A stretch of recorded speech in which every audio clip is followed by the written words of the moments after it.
கூடும் என்னானை எம்பலத்து எல்லாம் வல்லான் தாளை ஏற்று.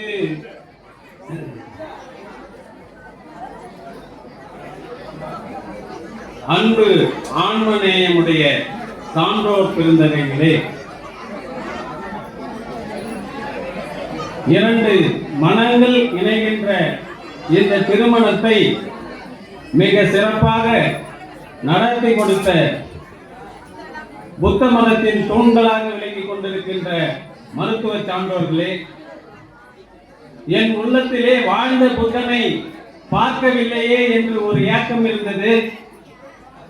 அந்த ஏக்கத்தை வாயும் புத்தனை வைத்து அந்த ஏக்கத்தை தனித்திருக்கின்றார்கள் என்று சொன்னால் அது மிகையாகாது. காரணம், புத்த மதத்தின் அடிப்படை சாரமே அன்பு என்று பதிய வைத்திருக்கின்றார்கள். தொல்காப்பியம் பேசுகின்றது இதய கலப்பே இல்லறத்தின் அடித்தளம் என்று தொல்காப்பியம் பேசுகிறது. இரண்டு இதயங்களின் கலப்பே அடித்தளம் என்கின்ற இல்லறத்தின் அடித்தளம் என்கின்ற செய்தியை 2000 ஆண்டுகளுக்கு முன் தொல்காப்பியத்திலே பதிய வைத்திருக்கின்றான் என்று சொன்னால் அதற்கு சான்று இந்த திருமணம் என்று சொன்னால் அது மிகையாகாது. காரணம், சங்க பாடலில் இருந்து ஒரு செய்தி, மேக மூட்டங்கள் வானில் நிறைந்து மழை துளியாக பொழிகின்றது. அந்த மழை துளிகள் செம்மண் நிலத்திலே கலந்து விடுமாயின் அந்த நீரையும் நிலத்தையும் எந்த வேதி சக்தியாலும் எந்த ரசாயனத்தாலும் பிரிக்க முடியாது என்கின்ற ஒரு செய்தியை சங்க பாடல் எழுதியிருக்கின்றது. யாயும் நாயும் யாராகியரோ எந்தையும் நொந்தையும் எம்முறை கேளீர், யானும் நீயும் எவ்வொரு அறிந்தும் செம்புல பெயர் நீர் போல அன்புடைய நெஞ்சம் கலந்ததுவே என்று சங்க பாடல் பதிந்திருக்கின்றது. அந்த வகையிலே இந்த இரண்டு அன்பு நெஞ்சங்கள் கலந்திருக்கின்றது என்று சொன்னால், அன்பால் கலந்திருக்கின்றது என்று சொன்னால், அந்த திருமணம் இங்கே புத்த மதத்தின் அடிப்படையில் நடைபெற்றிருக்கின்றது என்று சொன்னால், இதுதான் அன்பால் இந்த உலகம் ஆண்டு கொண்டிருக்கின்றது என்பதற்கு ஒரு சான்றாக நான் கருதுகின்றேன். கலித்தொகையில் இருந்து ஒரு செய்தியை இங்கே பதிய வைக்க ஆசைப்படுகின்றேன். கலித்தொகையில் பாடல் 11இல் ஒரு ஆண் யானை ஒரு பெண் யானை தன்னுடைய குட்டியோடு கானகத்திலே திரிந்து வருகின்றது. கடுமையான கோடை காலம். அந்த கோடை காலத்தில் இரண்டு ஆண் யானைக்கும் பெண் யானைக்கும் தாகத்தால் தவித்துக் கொண்டிருக்கின்றது. கானகம் முழுவதும் தேடியும் நீர் கிடைக்கவில்லை. ஒரு இடத்திலே சிறிதளவு நீர் இருக்கின்றது. அந்த நீர் கூட ஒரு யானையின் தாகத்தை தவிர்ப்பது கூட போதுமானதாக இல்லை. அந்த நீரை பார்த்தவுடனே தன்னுடைய குட்டி யானை அந்த நீரை அதில் இறங்கி சேரும் சகதியுமாக மாற்றி விடுகிறது.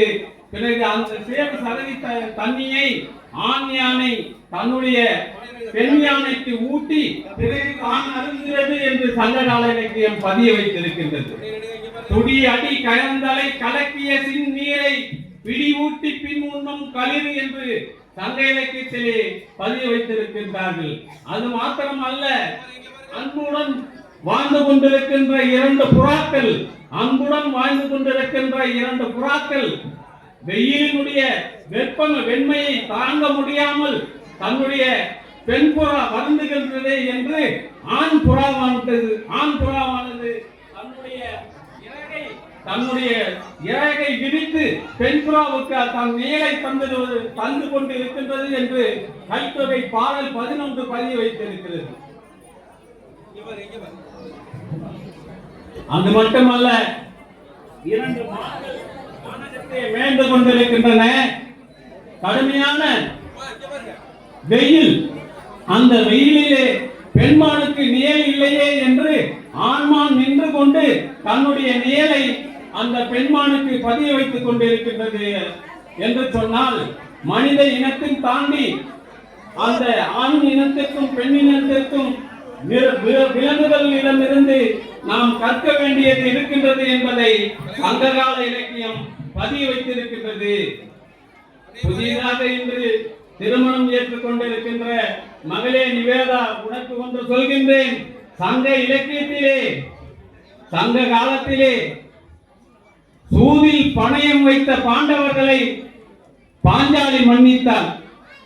சூதில் பணயம் வைத்த பாண்டவர்களை பாஞ்சாலி மன்னித்தால், கடும் கானகத்தே நள்ளிரவில் தன்னை விட்டு ஓடிய நலனை தமயந்தி மன்னித்தாள். தீக்குளியல் செய்ய செய்த ராமனை சீதை மன்னித்தாள். தீக்குளியல் செய்த ராமனை சீதை மன்னித்தாள். மாதவி மீது மையல் கொண்டு கைபொருள் அனைத்தையும், மாதவியின் மீது மையல் கொண்டு கைபொருள் அனைத்தையும் கரைந்து போன பின் வந்த கோவலனை கண்ணகி மதித்தாள், கண்ணகி மன்னித்தாள். ஆகவே இந்த மன்னிக்கும் குணம் இருக்கின்றதால் தான் இந்த உலகம் வாழ்ந்து கொண்டிருக்கின்றது. ஆனால் இன்று இருக்கின்ற பாரதி கண்ட புதுமை பெண்ணுக்கோ அல்லது சிஎம் கண்ட சிங்க பெண்களுக்கோ இந்த மன்னிக்கும் குணம் இருக்கின்றதா என்பது ஒரு கேள்விக்குறியாகத்தான் இருக்கின்றது. எனவே யார் ஒருவர் இந்த மன்னிப்பை வைத்துக் கொண்டிருக்கின்றார்களோ, நீங்கள் இருவருமே படிக்க வேண்டிய முதல் பாடமும் கடைசி பாடமும் விட்டு கொடுப்பதுதான். எந்த இல்லறத்திலே விட்டு கொடுக்கின்ற மன்னிக்கின்ற குணம் இருக்கின்றதோ அந்த இல்லறத்தில் துன்பம் நுழைவதில்லை, வெறுப்புக்கு அங்கே இடமில்லை.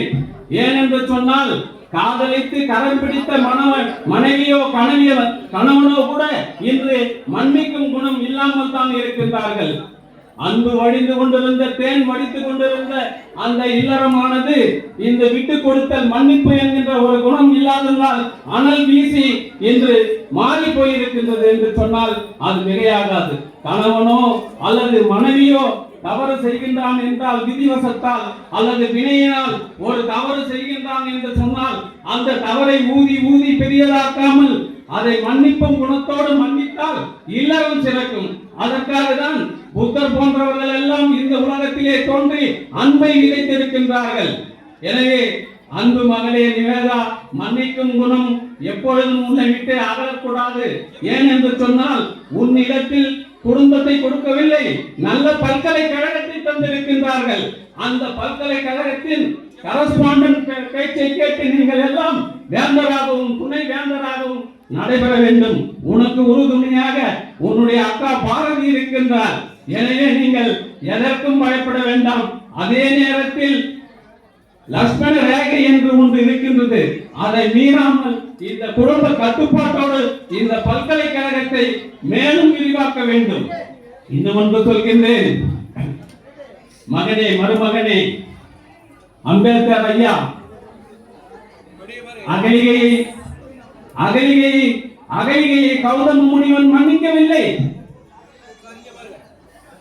ரேணுகையை பரசுராமன் மன்னிக்கவில்லை, ஜெகதன முனி மன்னிக்கவில்லை. என்ன தவறு செய்தான்? ஆற்றிலே மணல் லிங்கம் செய்யும் போது தேவேந்திரன் வருகின்றான், இப்படி ஒரு ஆண்மகனா என்று சிந்தித்தார்.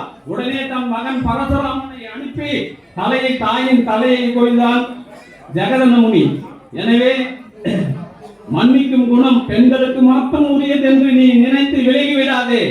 உன்னிடமும் சங்க காலத்தில் இல்லாத மன்னிக்கும் குணம் இன்று உன்னிடமும் வர வேண்டும். அப்பொழுதுதான் இங்கே புத்த மதத்தில் திருமணம் செய்தவர்கள் பதிய வைத்தார்கள். ஈக்குவாலிட்டி என்று சொன்னார்கள், சமம் என்று பதிய வைத்தார்கள்.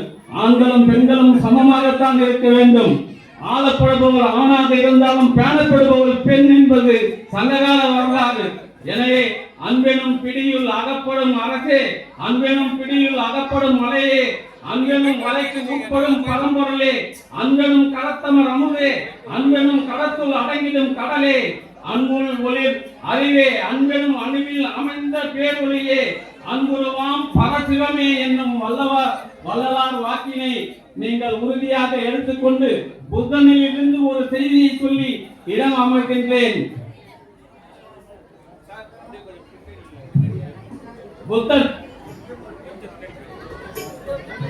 புத்தனிடம் 2 இளைஞர்கள் வருகின்றார்கள். ஐயா, நாங்கள் உங்களிடத்திலே ஞானம் பெற வேண்டும் என்று வருகின்றார்கள். அதிலே 2 இளைஞர்களிடமும் 2 பூச்செடிகளினுடைய விதைகளை புத்தன் தருகிறார். தந்து 6 மாதங்கள் இந்த செடியை நீங்கள் நட்டு வளர்த்து யார் நிறைய பூக்கள் கொண்டு வருகிறீர்களோ அவர்களுக்கு நான் ஞானம் போதிப்பேன் என்று சொல்லி அனுப்பிவிடுகின்றார். இருவருமே செல்கின்றனர். இருவருமே 6 மாதங்கள் கழித்து பூக்களை கொண்டு வருகின்றனர். முதல் ஒருவன் வருகின்றான், 2 பூக்களை மட்டும் கொண்டு வருகின்றான். புத்தன் கேட்கின்றான், என்ன என்று.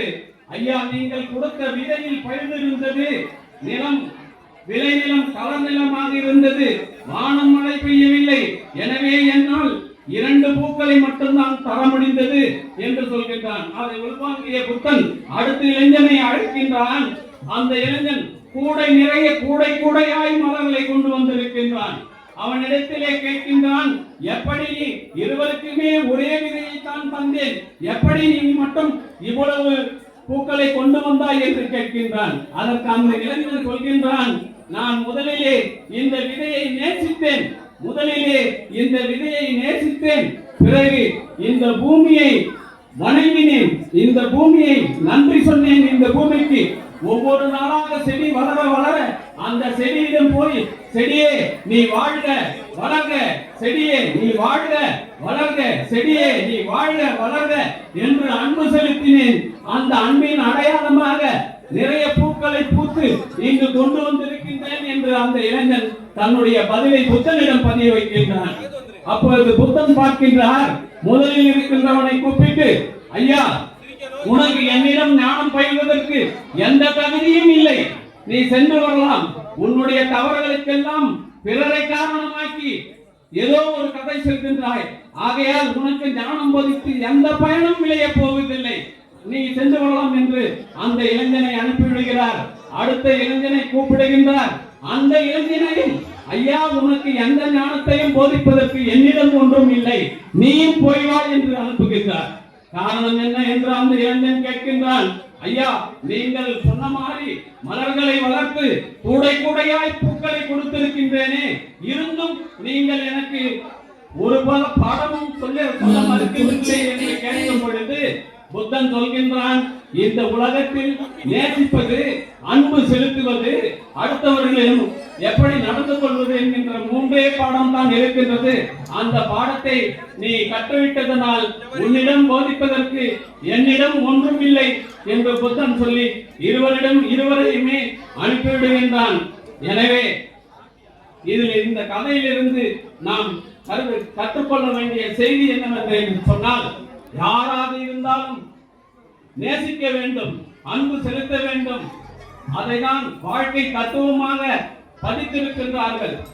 மனத்துக்கண் மாசிலன் ஆதல் அனைத்து அறம் என்று வள்ளுவம் பேசுகிறது.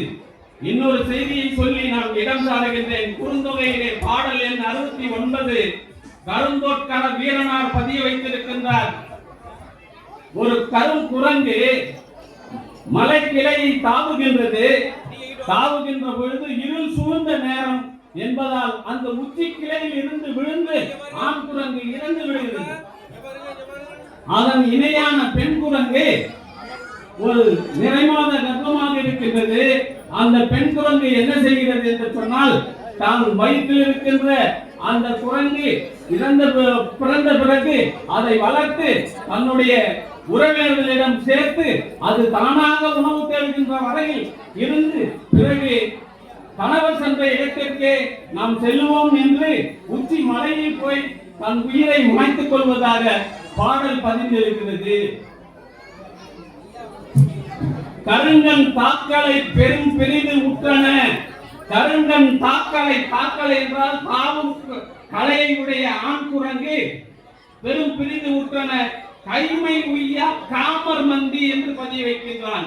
தன்னுடைய கணவன் இறந்த பிறகு வாழ்வதற்கு விருப்பப்படாத அந்த பெண் குரங்கு காமர் மந்தி கல்லா வந்த தன்புழை கிளை முதல் சேர்த்து ஓங்கு வரை அடுக்கத்து பாய்ந்து உடன் செலுத்தும் என்று பதிய வைக்கின்றான். தன்னுடைய குழந்தையை தன்னுடைய உறவினரிடம் சென்று அந்த குழந்தையை தான் செய்ய வேண்டிய கடமையை எல்லாம் உறவினர்கள் செய்வார்கள் என்று நம்பி உறவினரிடம் குழந்தையை பொறுப்பை கொடுத்து பிறகு தான் கணவர் இருந்த உச்சிக்கு சென்று அந்த உச்சியில் இருந்து விழுந்து தன் உயிரை மாய்த்துக் கொள்கிறது என்று பதிய வைத்திருக்கின்றான். ஆகவே அன்பு என்பது கணவனுக்கும் மனைவிக்கும் இடைப்பட்டது.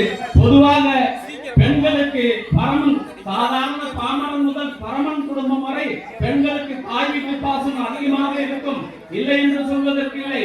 அதே நேரத்தில் உங்களுடைய கணவன் வீட்டு பெற்றோர்களையும் உங்கள் இதய கமலத்தில் ஒரு சிறிது இடம் கொடுங்கள், அவர்களையும் நீங்கள் நேசியுங்கள்.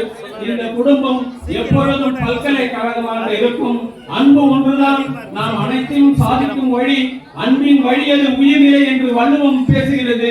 எனவே அன்பில் சிறந்து அன்பில் வாழ்ந்து இந்த புத்த மதத்தில் நடைபெற்ற இந்த திருமணத்தை உலகமும் பறைசாற்றி வாழும் புத்தராக வாழ்ந்து கொண்டிருக்கின்ற எங்களுடைய அத்தன் சேக்கியன் என்ற புத்தபிரானுடைய அறிவுரைகளை நீங்கள் பொன்னத்தில் கேட்டு பதிந்து இப்பொழுதுதான் தெரிகிறது ஏன் அவர் சாந்தியை மணந்தார் என்று.